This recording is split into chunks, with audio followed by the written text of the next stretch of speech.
आप देख रहे हैं अल्फा डिफेंस हिंदी में आपका स्वागत है। आज के इस वीडियो में हम लोग बात करने वाले हैं ट्रांसपोर्ट एयरक्राफ्ट को लेकर। आज सुबह मैंने एक वीडियो किया था जिसमें मैंने कहा था कि भारत की तरफ से कार्गो एयरक्राफ्ट के ऊपर काम ना करके एक बहुत बड़ा डिफेंस डिजास्टर किया गया है, और अगर भारत की तरफ से सही समय पर कार्गो एयरक्राफ्ट के ऊपर काम किया गया होता तो आज हम लोग यूरोप के सामने खड़े होकर केवल एयरक्राफ्ट को असेंबल करने के लिए टेक्नोलॉजी ट्रांसफर को लेकर नेगोशिएशन नहीं कर रहे होते।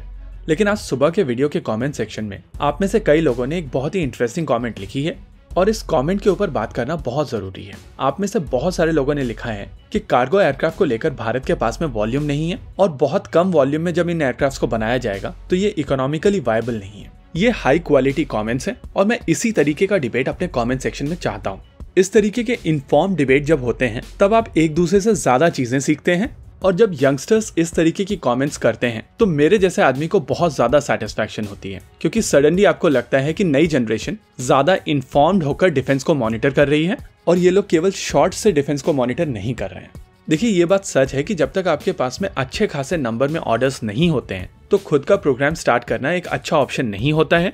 और जब हम लोगों ने आज सुबह MTA के बारे में बातचीत की थी तो हम लोगों ने अप्रोक्सीमेट नंबर 80 का लिया हुआ था। ये 80 का नंबर एक्चुअली RFI से डेराइव होकर आया था, क्योंकि इंडियन एयरफोर्स ने पूछा था कि इन एयरक्राफ्ट की प्राइसिंग कैसे होगी अगर भारतीय वायुसेना 40, 60 या 80 एयरक्राफ्ट को अक्वायर करती है।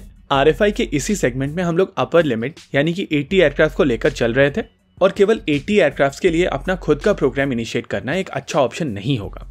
देखिए, अगर आप एक नया प्रोग्राम बनाते हैं तो रिसर्च एंड डेवलपमेंट के साथ साथ टूलिंग, मशीनिंग और असेंबली लाइन में एक अच्छा खासा कैपिटल इन्वेस्टमेंट होता है, और जब आप प्लेटफॉर्म्स को ज्यादा नंबर में खरीदते हैं तो ये डेवलपमेंटल कॉस्ट इतने ज्यादा नंबर में डिवाइड हो जाती है और इसी वजह से इसका इम्पैक्ट ओवरऑल कॉस्ट के ऊपर कंपैरेटिवली कम होता है। लेकिन जब ये एयरक्राफ्ट कम नंबर में खरीदे जाते हैं तो इनकी ओवरऑल कॉस्ट बढ़ जाती है और इसी वजह से मार्केट से एक्वायर किए गए सिस्टम्स कंपैरेटिवली सस्ते पड़ते हैं। लेकिन चीजों को कॉन्टेक्स्ट में डालने के लिए जरूरी है कि आपको पता हो कि भारतीय वायुसेना किस तरीके के कार्गो एयरक्राफ्ट ऑपरेट करती है और उनको लेकर भारत की क्या फ्यूचर प्लानिंग है। इस समय लो एंड में भारतीय वायुसेना की तरफ से एवरो एयरक्राफ्ट का प्रयोग किया जाता है, जिनको आने वाले समय में C295 एयरक्राफ्ट से रिप्लेस कर दिया जाएगा। वायुसेना के पास में 57 unit hawker Siddeley HS-748 aircraft थे और उनको 56 यूनिट C295 एयरक्राफ्ट से रिप्लेस किया जाएगा, यानी कि 56 यूनिट्स के लिए एक असेंबली लाइन जस्टिफाई की जा सकती है। वहीं अगर इससे ऊपर की कैटेगरी की आप बात करेंगे तो आपको समझ में आएगा कि भारतीय वायुसेना के पास में 100 से ज्यादा AN-32 एयरक्राफ्ट हैं, और यहाँ पर जिस MTA को लेकर हम लोग बात कर रहे हैं वो एग्जैक्टली इसी का रिप्लेसमेंट होने वाला है। यानी कि यहाँ पर हम लोग कम से कम 100 एयरक्राफ्ट की बात कर रहे हैं। और अगर आप चीजों को फर्दर कॉन्टेक्स्ट में डालने के लिए A400M का एग्जाम्पल लेते हैं तो आपको समझ में आएगा कि लगभग 170 यूनिट्स को लेकर A400M प्रोग्राम इनिशिएट किया गया था, और अगर यूरोप में 170 यूनिट के लिए एक प्रोग्राम वायबल हो सकता है तो भारत में कम से कम 100 यूनिट के लिए एक प्रोग्राम इनिशिएट किया जा सकता है। और चीजें यहीं पर नहीं रुकेंगी, आपको बहुत सारे और प्लेटफॉर्म्स की आवश्यकता है, चाहे वो एयरबॉर्न सेंसर्स के लिए हो, रिफ्यूलिंग टैंकर्स हो, मैरीटाइम एयरक्राफ्ट हो, या फिर कमर्शियल एप्लीकेशंस के लिए ही कार्गो एयरक्राफ्ट हो। उसके बाद आप एक्सपोर्ट मार्केट को भी टारगेट कर सकते हैं।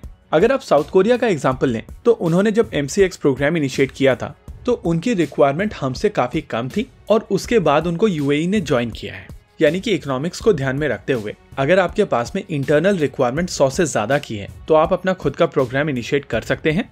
और जिस तरीके से एयरबस ने A320 फैमिली को बनाया था, आप उसी तरीके से कार्गो एयरक्राफ्ट को बना सकते हैं जिसको काफी आसानी से स्केल अप या डाउन किया जा सके, जिससे आपकी फ्यूचरिस्टिक रिक्वायरमेंट भी काफी आसानी से एड्रेस की जा सकेंगी। होप आपको मेरा यहाँ पर पॉइंट ऑफ व्यू मिला होगा, और मैं चाहूंगा कि डिबेट को हेल्दी रखते हुए आप लोग भी अपने कमेंट्स मुझे कमेंट सेक्शन में बताइए ताकि हम लोग इस डिबेट को आगे बढ़ा सकें। इसी के साथ आज के इस वीडियो में रखते हैं केवल इतना ही। वीडियो को अंत तक देखने के लिए धन्यवाद। देखते रहिए अल्फा डिफेंस। जय हिंद।